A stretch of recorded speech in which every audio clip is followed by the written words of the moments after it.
the singer. Khalid. Okay. Oh yeah, I did hear one of the songs. I did hear one of his songs. But why?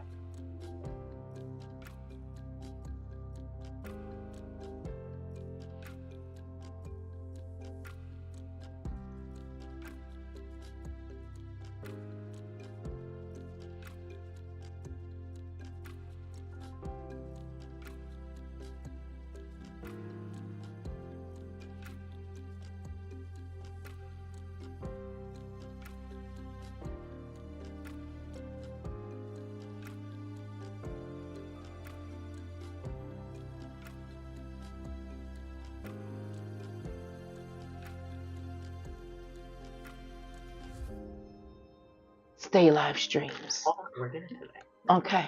Okay. No, he's gonna lead it then. Oh, not that one. Wrong one. Hold on.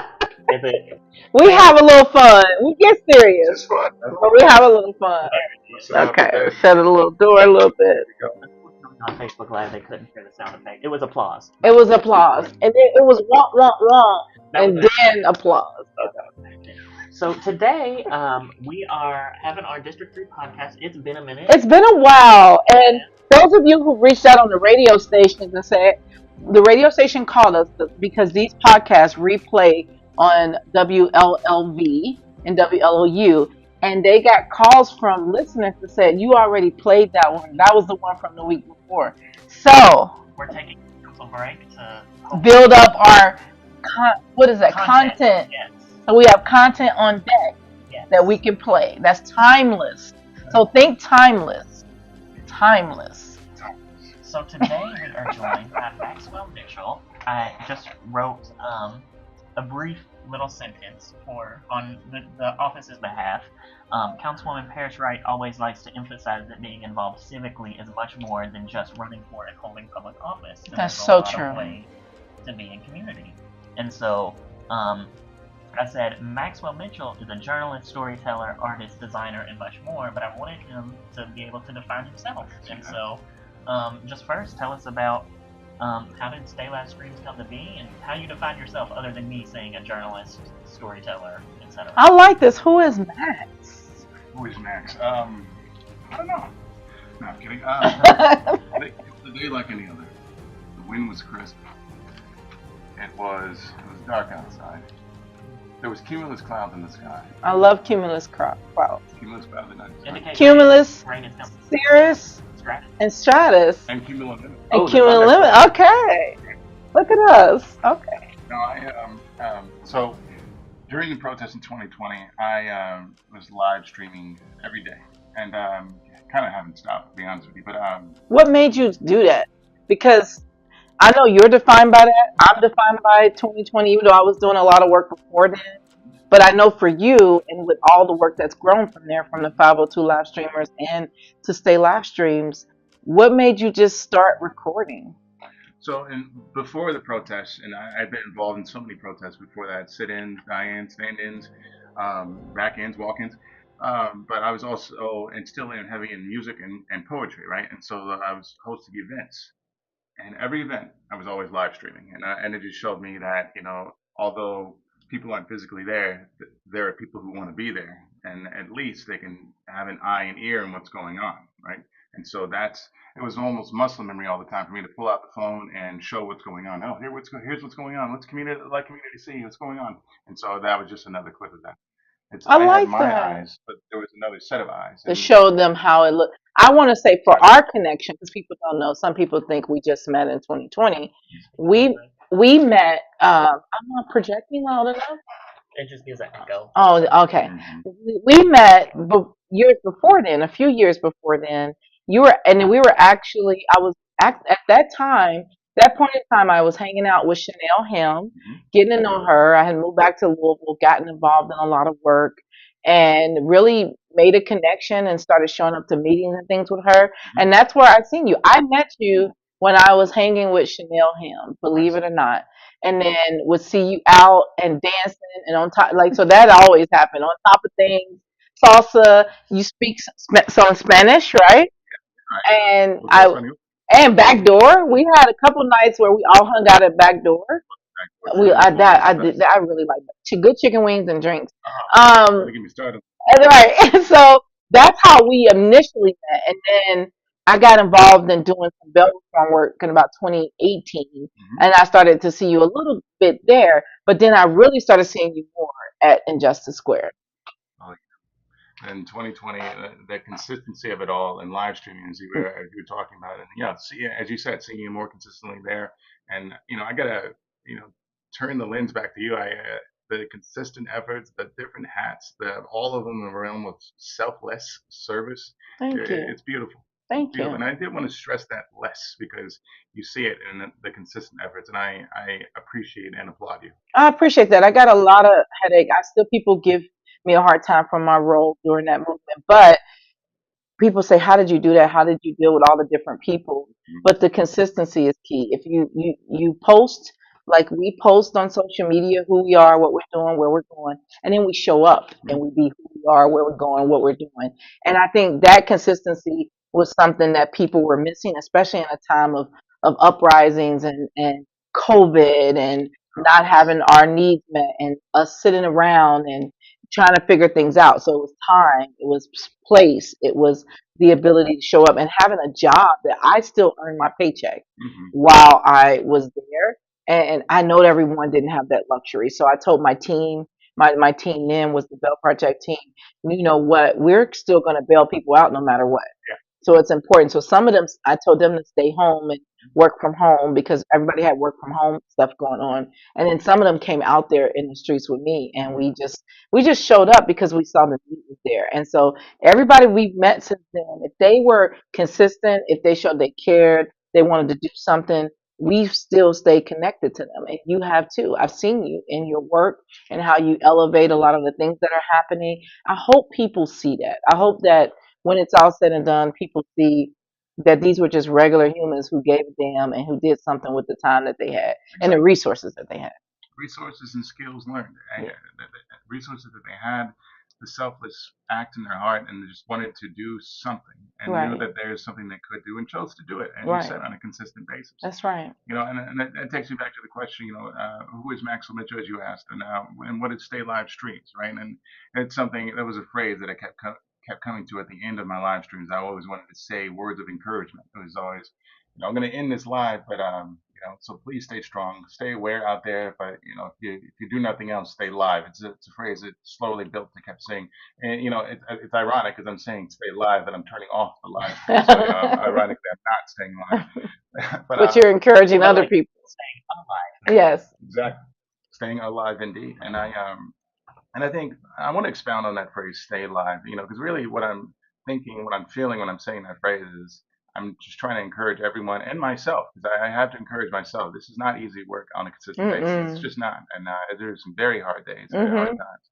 But, there is a lot going on out there. We have to stick together. And with the overwhelming amount of division that's happening out here, we have to try to fight through that and stay aware, stay encouraged, stay building each other up. Much like today, this morning, rain out of nowhere, just like a Mike Tyson punch in the face in its prime. It just came out of nowhere, and I have all of a sudden like flooding levels happening. People messaging me, asking me to pull their cars out of the flooding, helping them to get their car, whatnot. And I'm stepping in water almost up to my calf muscles, which is fine, because we stick there together.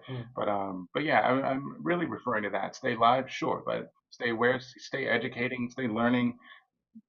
Yeah, stay alive. Yeah, and people don't know this. He reminded me pulling people out the ditches and things like that. We had constituents for District 3 who did not get the snow plowing in the past winters, and they had contacted the office, right, Ben? And they were crying. Some of them had fallen in their driveway. There was a lot of seniors. Yeah, you want to tell them what happened because Max helped with that. Yeah, he did, and I'm so grateful he was there because we have a lot of seniors in District 3, and it was folks that may have missed medical appointments or grocery pickup because cars just weren't able to get on some of these side streets. And so Max was able to help and quite literally, dug their cars and driveways out so they could access that care that they needed. And it was and so I'm not surprised that you got those kind of calls because you got that call from me. My husband had to work, so he couldn't continue to help. And I said, Max, I really need some help. We have some seniors that are stuck. I think we identified 3 or 5 that Yeah. had contacted the office, and I reached out to you, and I paid you out of my own money, right? That wasn't council money, that was my own money, but it was an instant thing that well, it took time. I know he said one of our seniors came out the door and watched him the whole time. He's out there like getting it in. And as a heart patient, I have to be careful even shoveling snow because of my condition. But just he called me after each one, and I was like, whoa. He's like, she was just, you could tell she was thankful, and she just watched me the whole time. But those are the kind of things where Ben and I, we've done that before. We don't make a news conference about it. We don't brag about it on social media, but we've had people call us, and it's beyond really the scope of the office because we can't use public dollars in a private way like that. But we took our own money to help get somebody groceries, to help pay. Both of us don't tell our husbands and our husbands. We say, hey, we paid electric bills so people can get their lights back on. We've helped with water.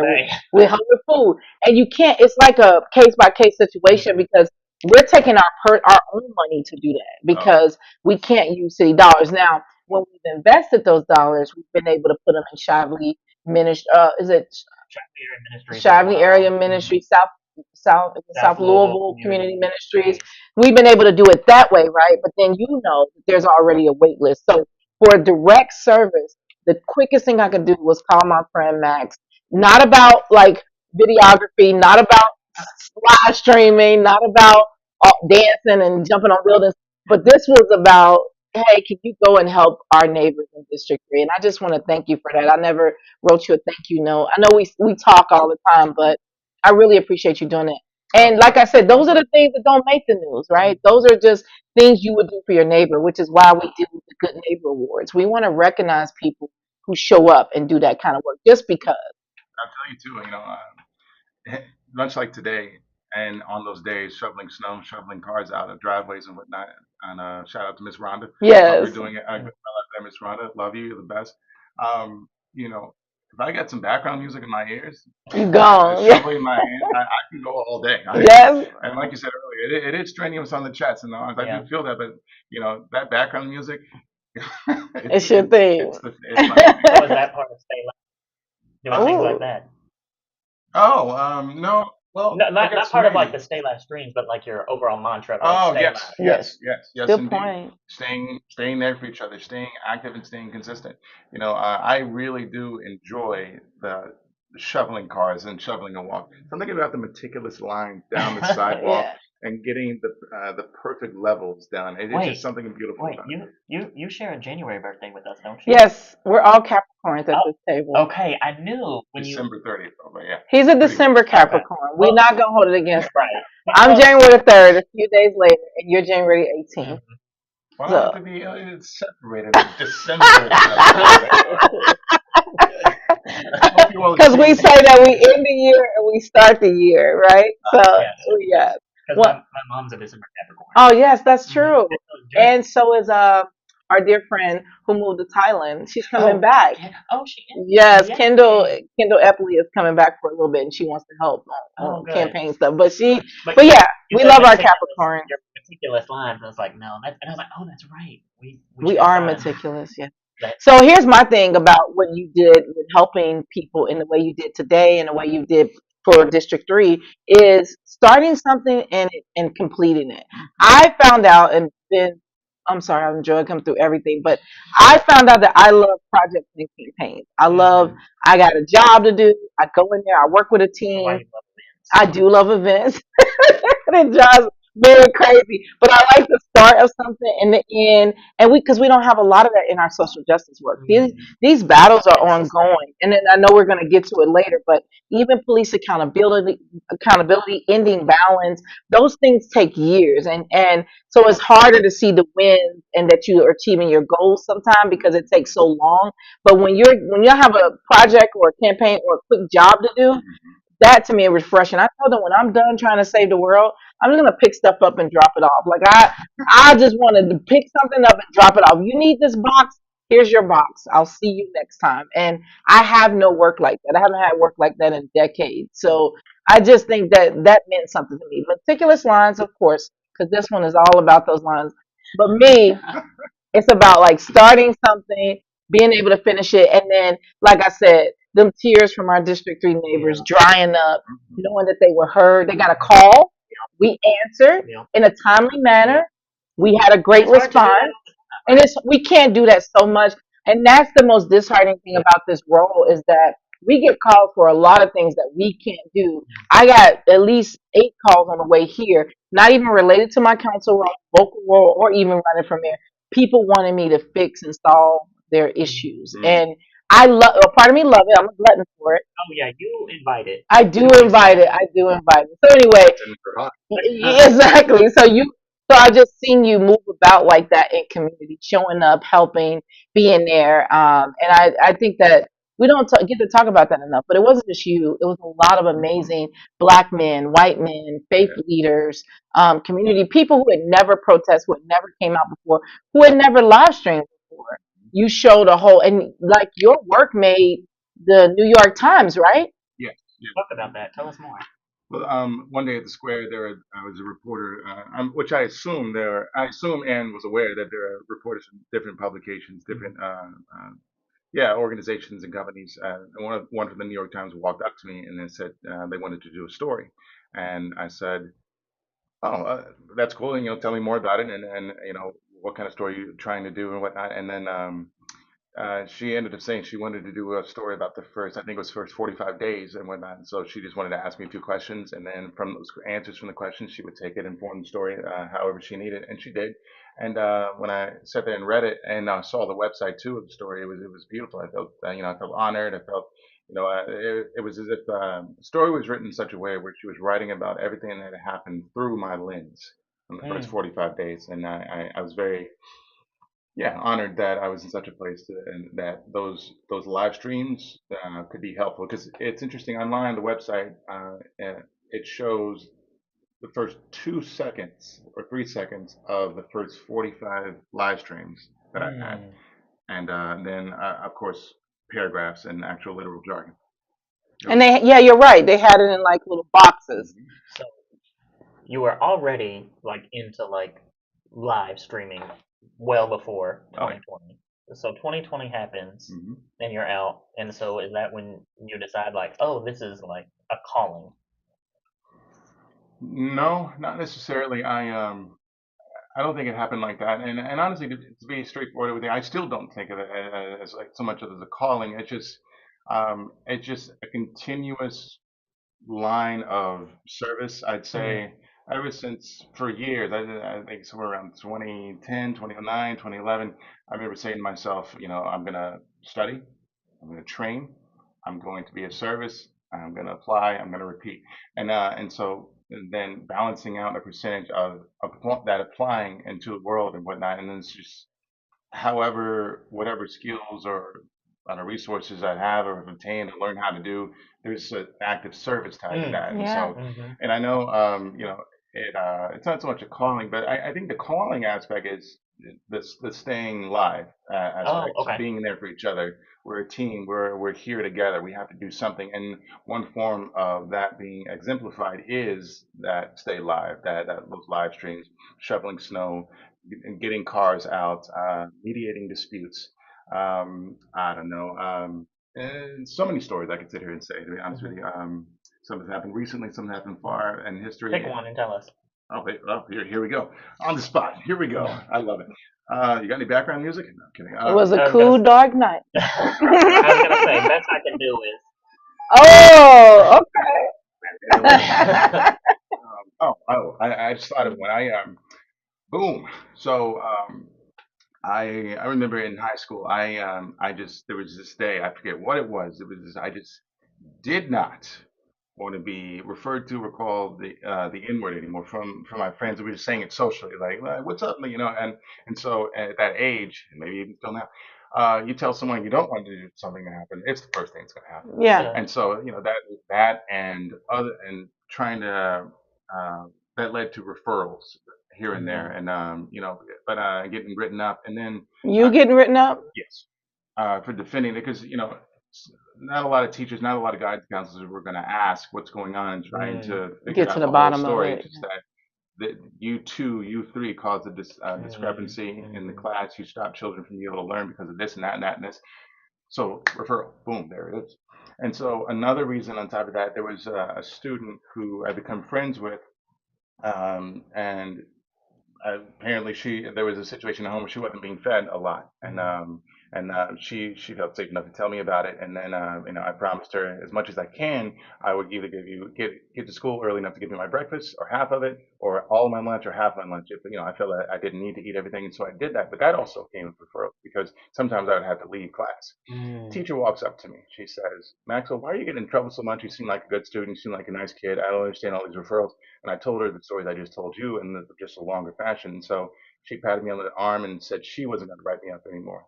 Fast forward junior year into senior year, I didn't see the teacher there anymore. And I also didn't see the student. Sadly, the student had passed away.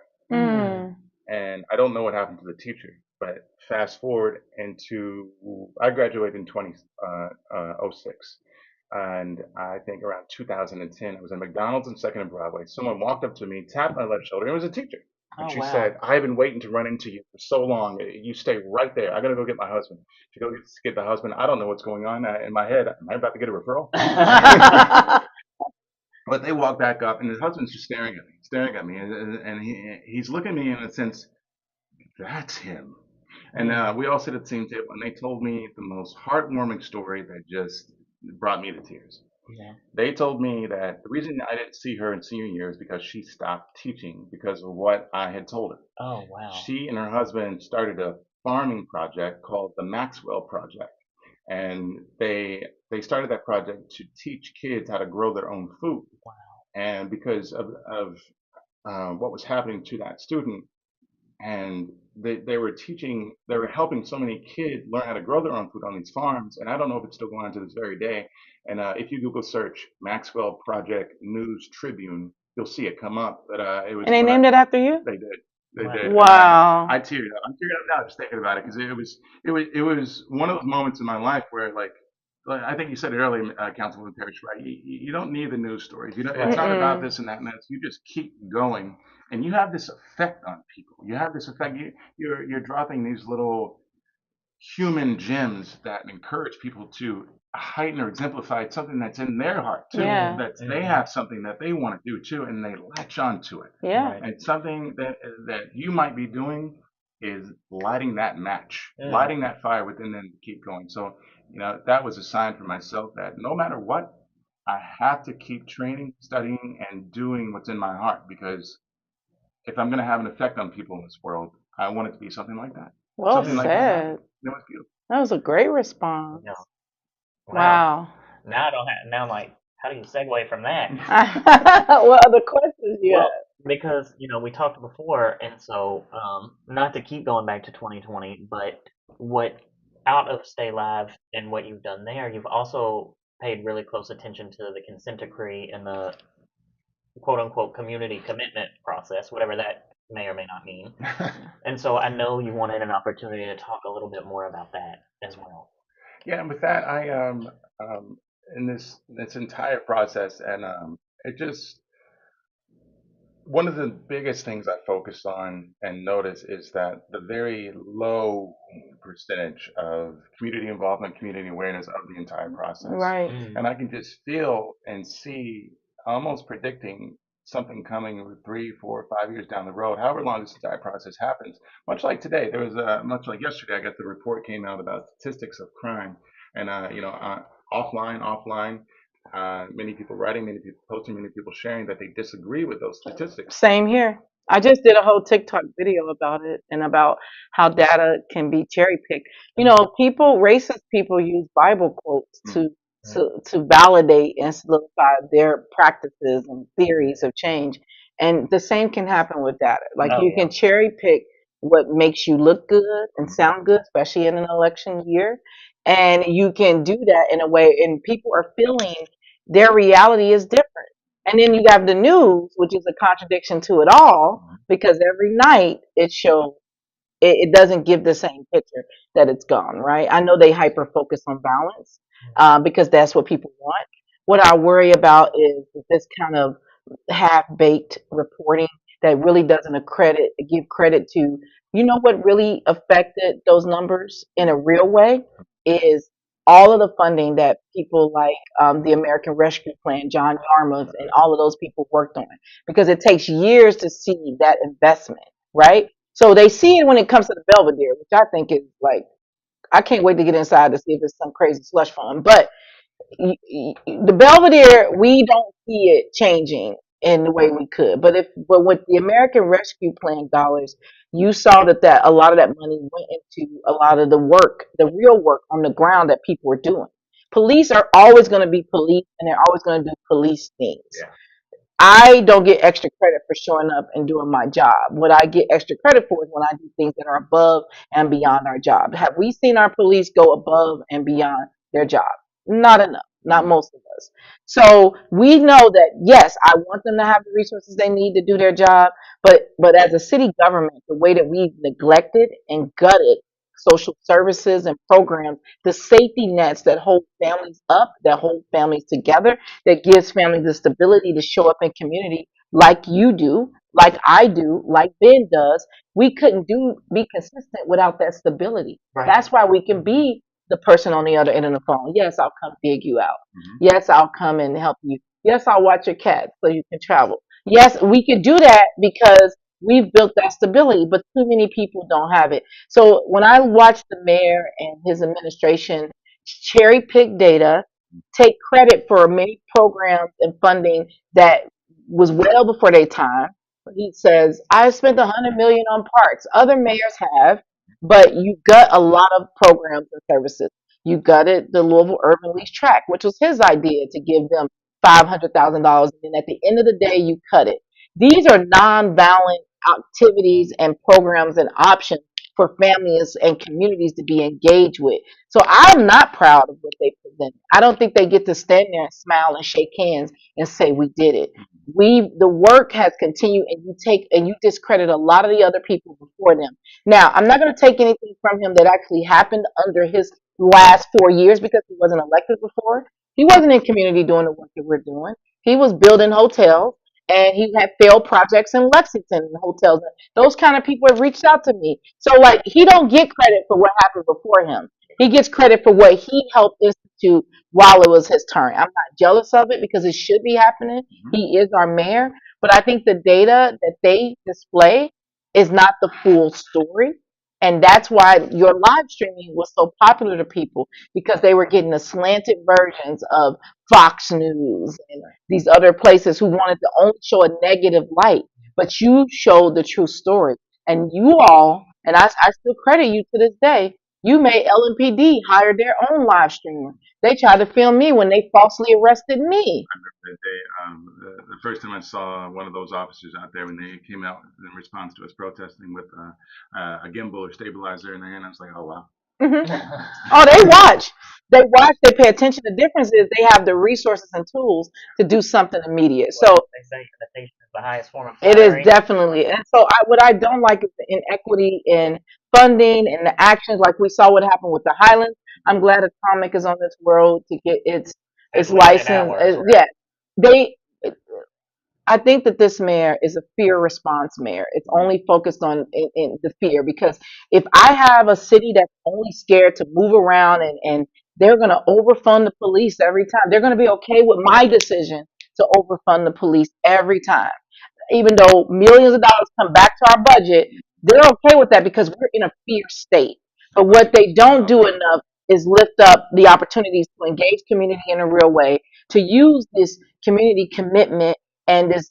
You made a Safer Louisville plan last year, and this year you want to get credit for all these percentages and the drops in crime and come on, that's not real. I can make a plan all day, but what have I actually done to help institute that plan? No, you've taken data, you've used all these people you also gutted funding from, and now you're claiming that you are on top of it all and Louisville safer with me in leadership. And so that's why when I see that stuff and people share it with me like they did with you, It's so disappointing. It's so disappointing because it's not real. We have Cities United who would be a great partner. We have other mayors in other cities who are doing a remarkable work. We have Yeah, I was Lexington gonna say even Lexington. who has many days and days of anti-violence work that they've been doing, hundreds of days. Yes, and we don't have those kind of people at the table. We have a bunch of people who are privileged and removed from the day-to-day life of Louisvillians, telling us what's safe and what's whatever.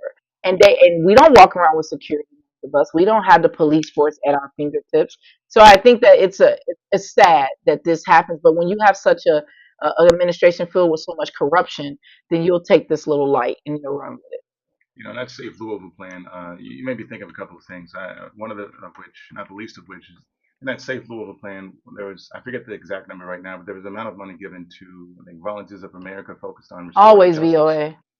And I haven't, I'm not aware, nor am I qualified to be aware about specific cases of restorative justice within Volunteers of America. But I often wonder, where did that money go, and where I'm just curious, if has there been many restorative justice situations within that budget that was used that actually helped in the majority? Because I think those types of practices, if community does that with community in a communal way, it'll be more impactful. But I just don't know. It's one of the things I'm curious about. And another, yeah, we were talking about the gimbal with the LMPD and them coming out with it. It reminded me of a specific day, and if memory serves correct, I think it was September 5th, 2020, when the Angry Viking came in. Yes, I remember my son's birthday.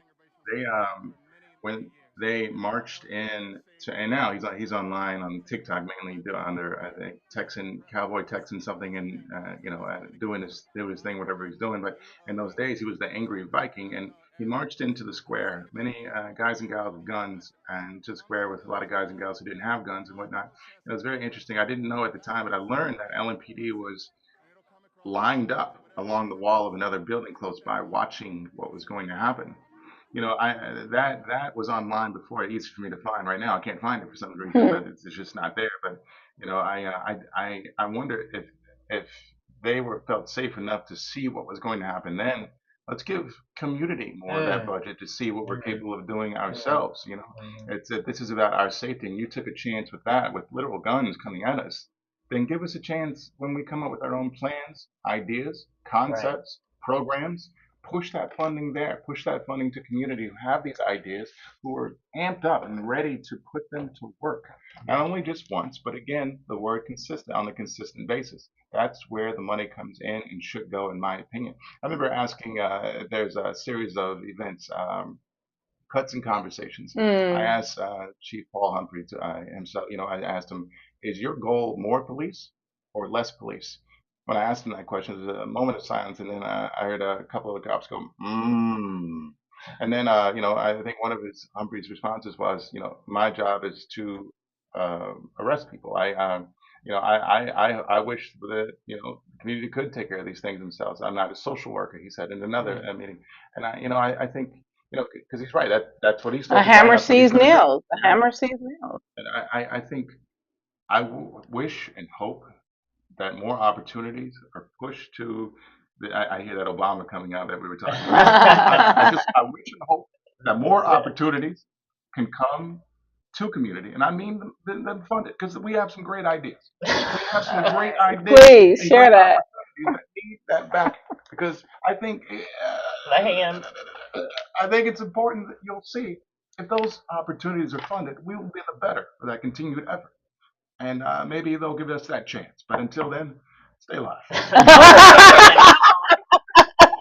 Wake that up. Right. And I think you point to a really great point, because I wanted to take this time to talk about what we see in the office, because we get in the office a lot of startup nonprofits, and we know they're doing great work, right? Yes. Even if it only affects 5 or 6 families, it is so deep and so impactful. Yes. And so when they come to the office, we are not allowed to give money to people that don't already have money, which is really disheartening. Which is a little bit arbitrary, as we've been seeing. This is something that they set up so it's less paperwork and headache for them. It shouldn't be that way. And I remember when it wasn't that way.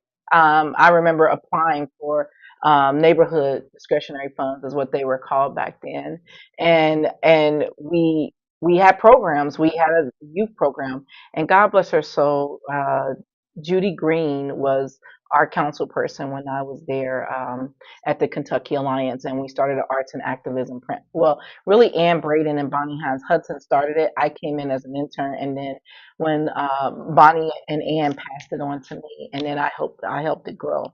And we just needed things. One time we needed food for the camp, and it was all volunteer activists and organizers would come in and talk, and artists would talk to the youth about how they use their art and activism and education to spread the word, to bring social change, to work on human rights issues. And the young people from 11 to 17 would decide what those issues were. They would choose a project or whatever. But either way, I remember calling Councilwoman Green and just saying, hey, she said, I heard about that program you're doing. She bought us lunch. I met her at Kroger. She bought all the stuff we needed for lunch. And I remember us applying for grants, and it wasn't as hard of a process. Now the Alliance didn't have a lot of money. I went bankrupt working at the Alliance, literally filed bankruptcy. My paychecks would bounce. So we didn't have a lot of money, but we were one of the oldest established civil rights organizations. And I do think that there is a balance that we could find. Not that I'm trying to put more work onto the Metro government employees, which I know they're doing their job, but they're making it harder for small, because this is what you want. I don't care if it's 25 families a year, 50 families a year. That's 50 less families that we would see impacted by the issues that are plaguing our city. That's 50 less families who are having to constantly come back and say, I need services, I need justice, I need care.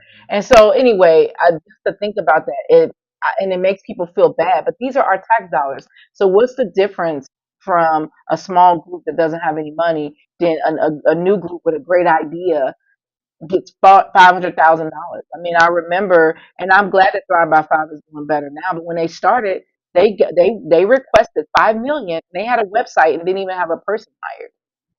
So to me, that's the kind of issues and discrepancies and inequities that are within our metro government too. But because if people can paint a picture, it's like some people make really nice looking resumes, but if you go and break that resume down, it's probably some fabrication.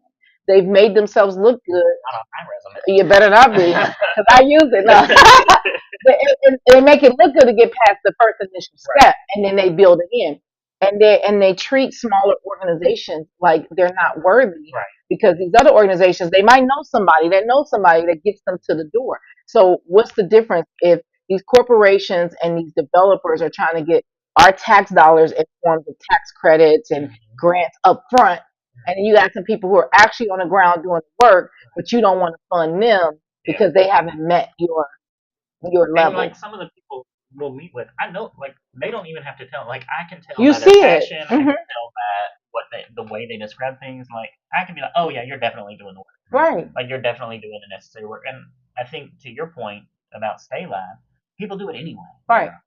Right. People will do it anyway. They want, a lot of people are self-funding their projects, their community Backpacks, projects and food, campaigns. Yes. After school programs. Every year, I'm donating all the time. People cooking. Yes. Get the barber giving free haircuts. Yes. The beauticians. Yes. Shout out to all of you all who are doing that. But Wow. To bring it back to you with the community commitment process, St. Louisville, what do you see as anything in there that is like not solely focused on enforcement, but also like upstream solutions? That's like right. The councilwoman was talking about.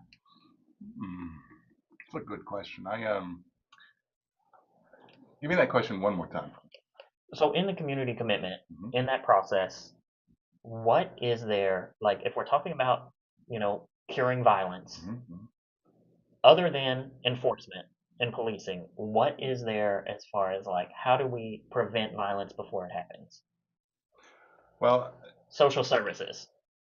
Indeed, and I don't really think that document, so far for what I've learned about it, read about it, heard about it, understand of it, it's really there to really push that. It's really. true. It's okay.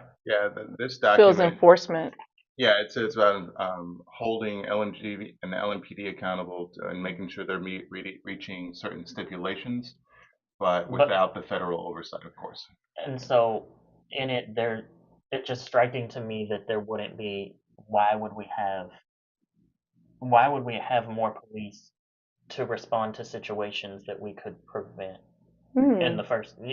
Does that make sense? It does, and it reminds me of that's one of the responses I keep saying to people. And if we can empower and strengthen and boost community members and get resources for, if there's funding there for that, I just take the inference, not assumption, but inference that it would diminish the need for more police. I don't know. And I think when, back when I said hammer sees nails, if you have an enforcement arm that is in charge of all of this, they're not, to me, prepared to look at it from that lens. Many of them say it. They say, I'm not a lawyer, I'm not a social worker, I'm not these things. And so, but we overfund them, and we fund them a lot. And then we say, you solve all of this. And then they say, it's too much. And it's causing stress, overtime, mental health issues among them. Even when I was doing the bail reform work, we got referrals from corrections officers and police officers. Because when an officer responds to any given situation, they have two options. Yeah. They will take you to jail or they will leave.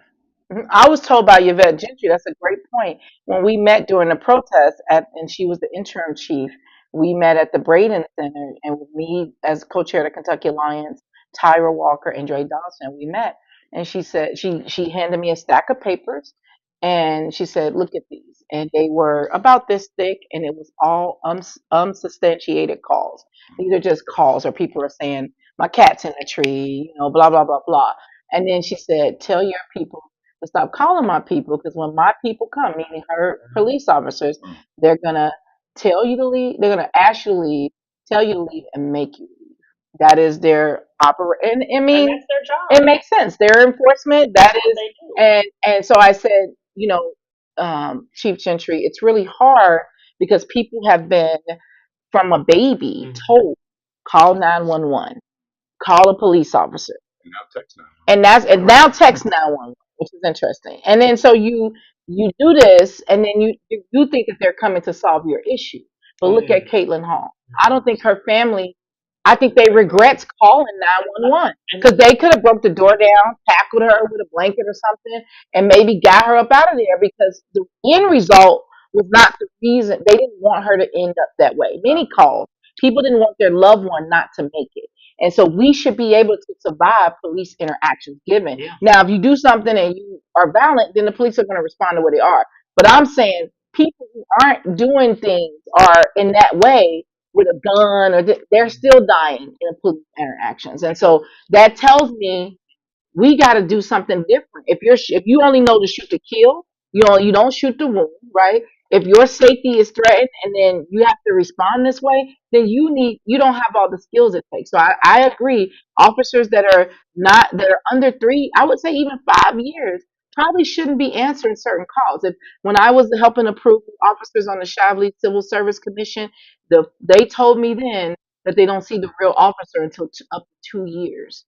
So then that means a 2-year-old officer, to me, should not be going to an emergency scene like that, because they have not had enough experience and to know the skills it takes to, one, leave that situation with the best outcome for everybody involved. And sometimes the best outcome is a person arrested. I'm not denying that.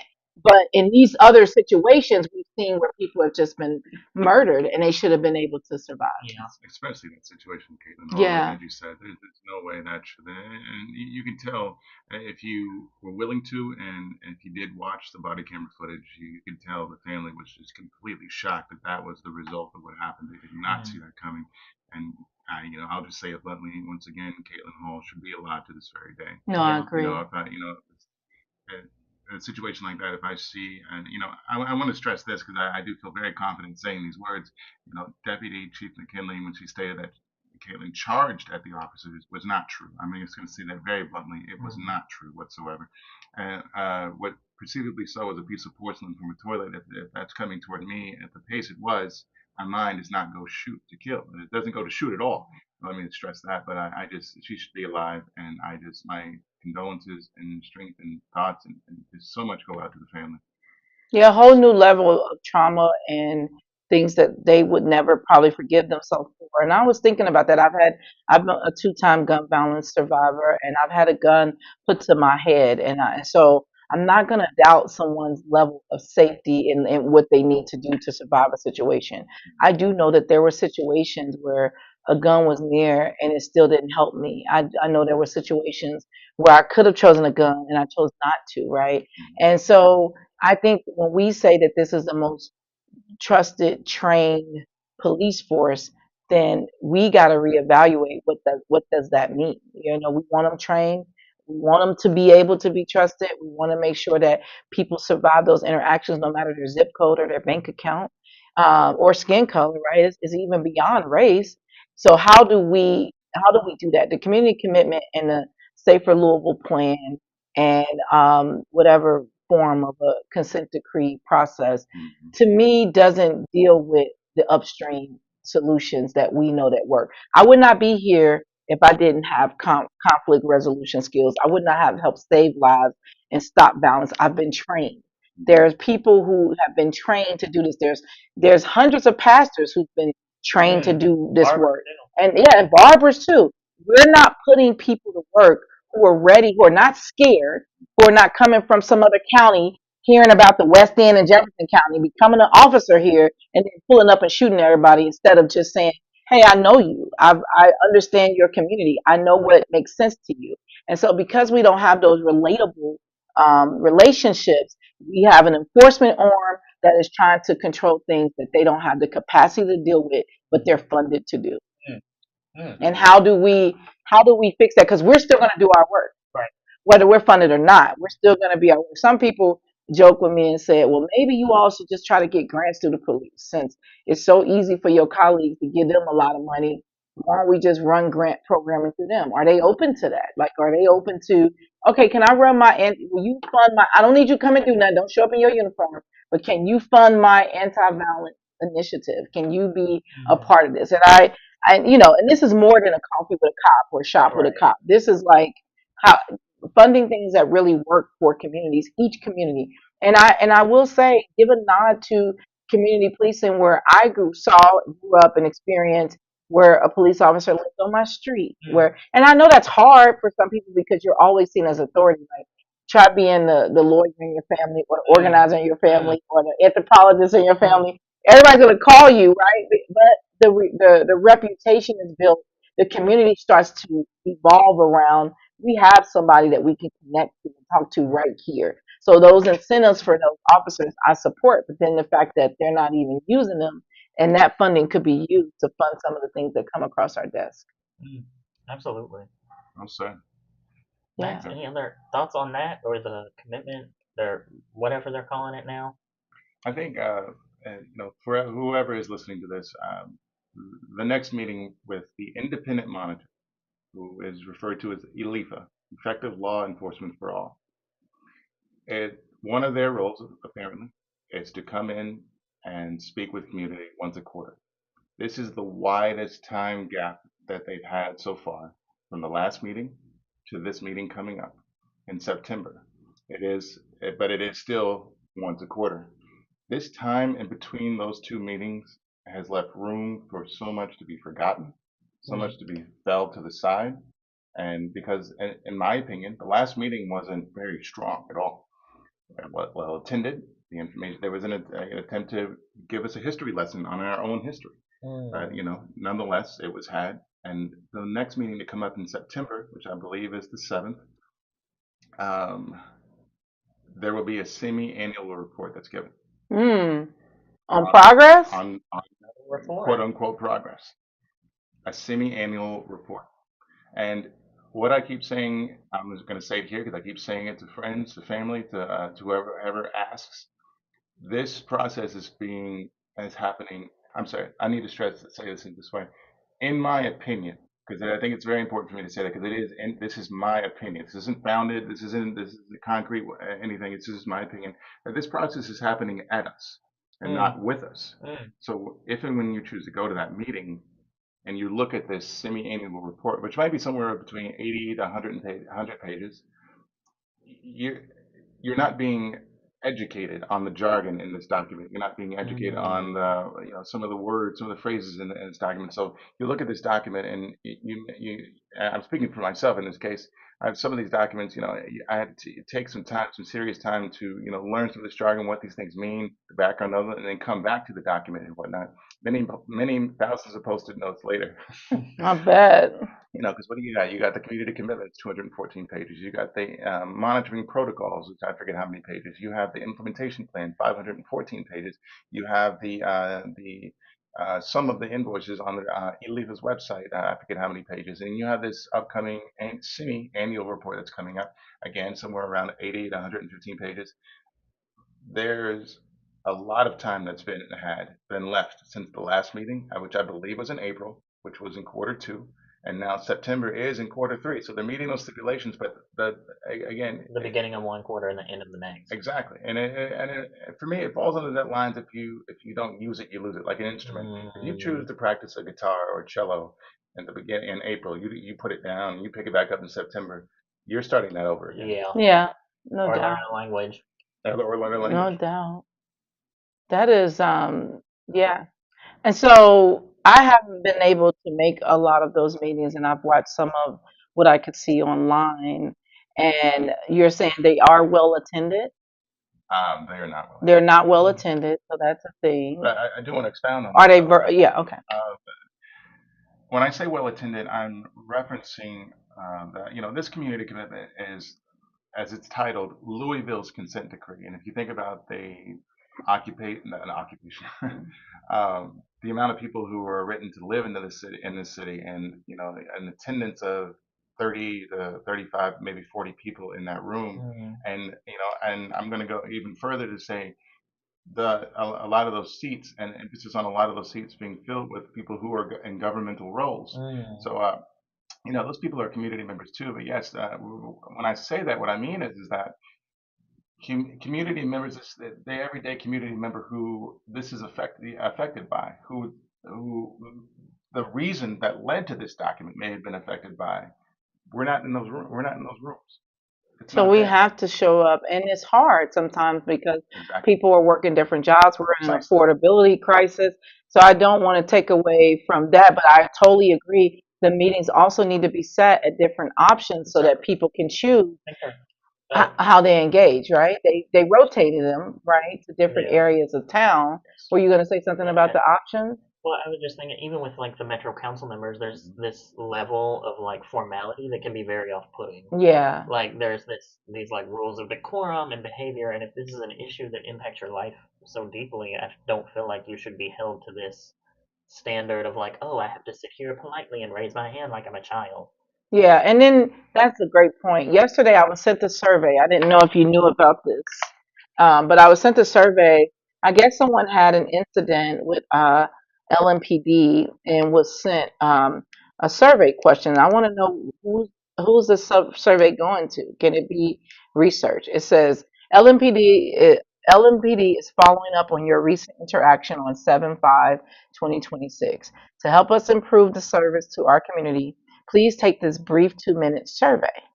And it says surveys.zencity, Louisville Metro. And so you and I know that we don't have a high participation in surveys. But I was trying to go That's a good effort. Yeah, it was a good effort. So I want to know what's happening with that. Have you heard anything about the surveys? I certainly have, and I think it was either the first or second community meeting that I think Brian Core, he's the deputy independent monitor within the LEAP. He spoke about LMPD going. When you said Zen City, it reminded me of that piece of that meeting that LMPD was doing those surveys, and I'll have to go back and stay live streams to watch that meeting. And as I say this to anybody listening, the community meetings, they have been live streamed. I've live streamed all of them to make sure there is at least a reference or in a database so you can go back and reference them on YouTube, stay live streams, and you'll see it in the playlist. Yeah, and you have a website you're working on too. Did you? Yes. I keep saying yes, there is a website now, staylivestreams.com, and I want to say it because I'm proud of it. You should be. Yeah. And I used to have one. Stay Live Streams used to be with Wix. I got rid of Wix and I built this one with my brick by brick. Each brick Amen. being HTML, Is CSS, it this one? JavaScript. Oh no, it's this one. All the jargon.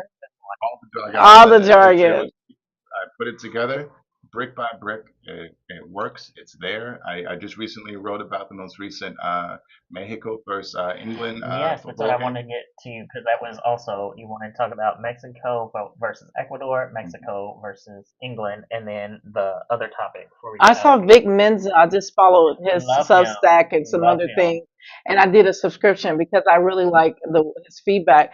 But he just basically he was just talking about the soccer games. He's like, it's like England be like, let me give you my 10 best African players versus the. I was like, he was like, it's Africa versus Africa. Just and anyway, it was very interesting and see that. But I did get to enjoy the Mexico and Ecuador game. I drove by on the other one and then I got called away because I was supposed to meet you all for that one. But We I were all there saying, "Where's Miss yeah, Parrish-Wright? I Where's bet. I she coming?" bet it was such a big crowd, and I love the energy It was there. amazing. I'm getting some flack from some racist people online when I shared about it, but I don't care. I really enjoyed the opportunity to be in community. I've always said Louisville needs more cultural events. We all don't party the same. We all don't sleep the same. We all don't, like why are things so tailored to a certain demographic and not the diversity that we welcome, right? We're a welcoming city. We say we love You diversity. ain't gonna go for that. You know what? Never mind. I'm being messy. No, I'm just We saying. did see the USA. No, I was gonna say the US 250 celebration. Gotcha, But you gotcha, know gotcha. what? I'm being messy. I Moving on. saw that. I did. I was in the area but I couldn't go. I had some out of town guests coming. I actually had guests from Guatemala, Mexico, and Colombia, and I had to check them in. So I We did. were all Yes, I there. We did. were both there. Well, I checked that day for Oh, the 250th oh, celebration. oh, I checked them into the embassy suites. oh. One Okay. thing I do, and one thing we did during the protest is when we raised funding, we spent it right downtown. Right. We didn't hurt downtown the way the picture is being painted. We invested in the grocery stores, the other stores, the hotels. We'll never get credit for how we gave back to this city in some of the most hardest times. But anyway, And the I art projects too. yes, the Yeah, art projects, yes, so much. So while I was waiting for them to get here because they carpooled, I went by that celebration. I didn't feel invited, but I went by and I was just like, That's okay, open I enough. think people should celebrate and sign their own version of declaration. But I think we have a lot of antiquated, outdated procedures, processes, and policies that are not helping everyone feel welcome and feel heard and feel understood. So that's why I appreciate the alternative media, the ways that we can tell our stories, the ways that we connect the people and the stories. But yeah, that's how absolutely. I keep going. And like I said, that game I wrote about, Yes. it was titled, Mexico Perdido, Oh, pero ganamos anoche. They lost the game, but we won. We all won the night. yeah, The culture, the beauty, yeah, the crowd, the unity, the yeah, dancing, the yes, food, the music. everything. Shout out to Mariachi Alegre, Mariachi Sensacion. Shout out to Mexico Lindo. Oh It yeah, I was heard them all I have a perform. friend that it's dances for amazing. them. It was absolutely amazing. Mm. I just wow. I just it's interesting. I don't bring this up and well, I guess I'll just say it. But I was running downtown and I couldn't help but notice there was also a watch party for the USA versus Belgium game, Hmm. and the differences in the crowd. I said to myself, wow. I didn't see that crowd, but I'm And that's the imagining. thing. I was running downtown, and neither did But Okay. I don't mean to say that to be divisive. I'm just bringing up the fact that at that watch party at the Mexico v Ecuador game v Ecuador, what am I, courtroom? Mexico Right. versus or Mexico versus England, the crowd was just so heavy, and the dancing and the beauty and the unity. It was just. It was. I said to myself, I have to capture this, and I did. I have to write about this, and I did. It was just so beautiful. It was just, it was, Yeah. Yeah. shall we say, in the We USA are beauty. better when we're different. Yeah. Like we're not robots. We're not robots. And that's the thing. And when I was there for the We're not Ecuador, AI. yes, that's true. My The Mexico and Ecuador night, I was surrounded by so many people, the roar of the crowd, yeah. and I felt safe. That's what really made me say, like, the hardest thing about any next level is I don't travel with security. Like, how do you know? Well, you Like, would stop saying that in public. I know people don't like that. I mean, a safety issue, of course, but the people online was responding like, "What do you mean? Go to the Highlands." I go to the Highlands. I'm there a lot with my family, and I enjoy it. I wanted to live in the Highlands. I just couldn't afford it. Like that. It's in a beautiful neighborhood, beautiful community, walkable, and I think that's what I liked about that night too. Like everything was in walking distance. We could all be together. People came dressed in their green attire, and it was just so It was beautiful. beautiful. Everyone was welcome. Yeah. And you're hearing "Si se puede, si se puede." Yes, Aw. yes, You hear Mexico, Mexico. yes. I'm speaking Spanish with them and meeting other people. I did. It was amazing. It was amazing. I'm glad you wrote about it. I can't wait to read it. And I think before we get out of here, you also wanted to talk about acro yoga. I'm interested Oh to know what wow. that is. Did I Oh, write handstands? he wrote handstands. I don't know why I wrote handstands, but yeah, I guess I enjoy handstands now. Acro yoga is something I've been involved in for a long time, and still am too. But how it started for me was actually from a painful place. I was learning flips at an older age, back flips, front flips, side flips. This Never got the side flips down. like a parkour kind of thing. It is indeed. Okay. But for me, I started just learning the basics of gymnastics movements. The back handspring, which I still do. I love it. The flip, the front flips, the back flips. I still love doing front flips. All out of my league. But the side flips, I don't know. I just can't get it down. But regardless, what I was getting to is one day I had done just so many backflips in a row, like 20 or Oh my 30, and God. it was just I just had it, and it was like second nature because I was doing so many. And then for some strange reason, when I jumped up on another one, I forgot to flip. Oh. I forgot to tuck my knees to my chest, and so I fell down right on my head. Oh my God. Ouch. And then I heard it inside my head. There was a. Oh no. Oh. I had also hit my back in the L section on the Oh side of something. no. Not only did I hear it, but I also lost use or control of my leg, the nervous system. It like short circuited, and it was gone for maybe 2.5 seconds, and then it slowly came back. Oh my God. And I remember I was laying there, I was doing this, Oh no. but something happened Yeah. in the neurologically where I kept opening my mouth and it's like I was just chewing motion, and I had to crawl to the bleachers. Oh my goodness. And so the thing is, and I I remember thinking, my God, this is painful. This Yeah. hurts, but I still have to drive home. Oh. And they were asking me, do you want to You go couldn't there? dial a friend?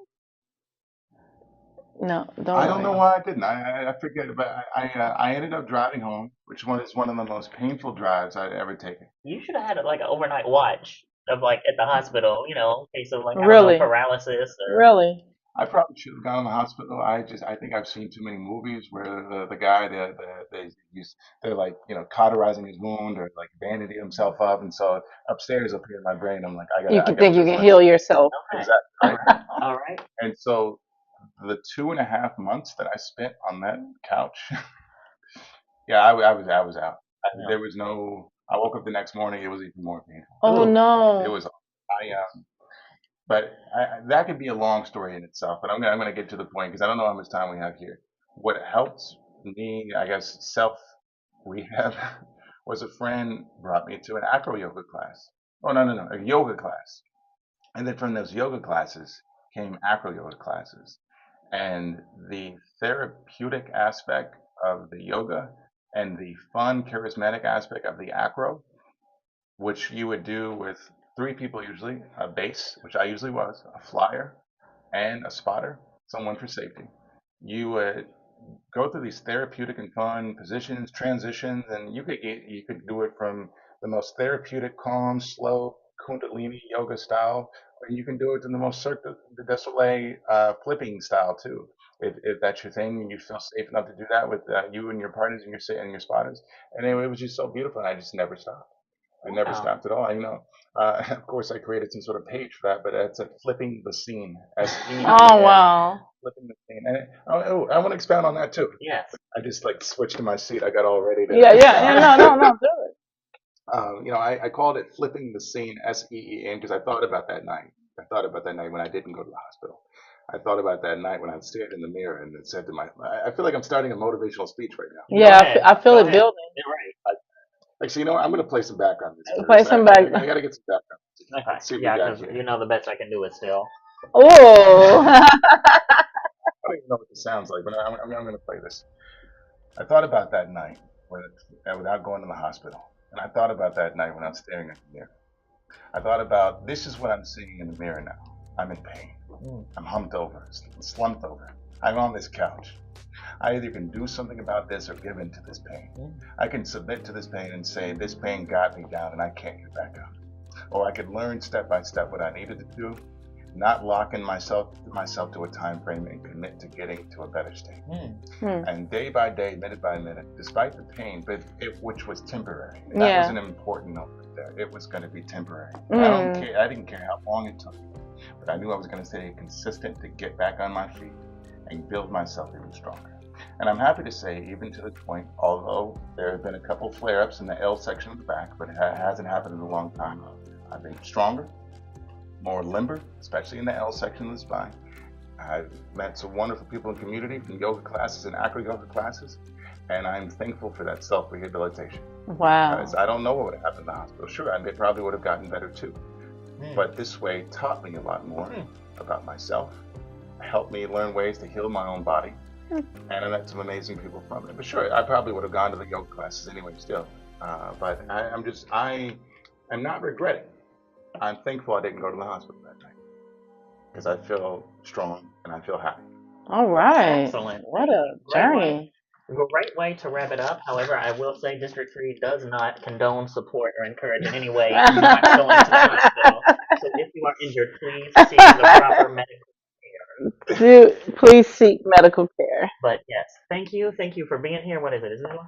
Thank you. It has been excellent time. And then they can go to statelivestreams.com, right? Por favor, seguime en Facebook, cuenta de Facebook Maxwell Mitchell, or en websitio www.statelivestreams.com, or on TikTok or Instagram as well. Gracias por a todos, and gracias por acompañarme en podcast con Shameka Parrish-Wright. All right, and then if you do nothing else, stay live. All right. Sin nada más, mantente vivo. Okay. Amen. I love that. Thank you. Thank you all so much. That was so great. I know we're all over the place, and we touched on a lot. Thank you so much. Through every note, every performance, the arts connect us. The arts connect us through joy and through awe, bridging cultures and generations. From intimate theaters to the grandest stages, the arts bring us together, reminding us that we're never truly alone. When we experience the arts, we experience each other. Kentucky Performing Arts. The arts connect us.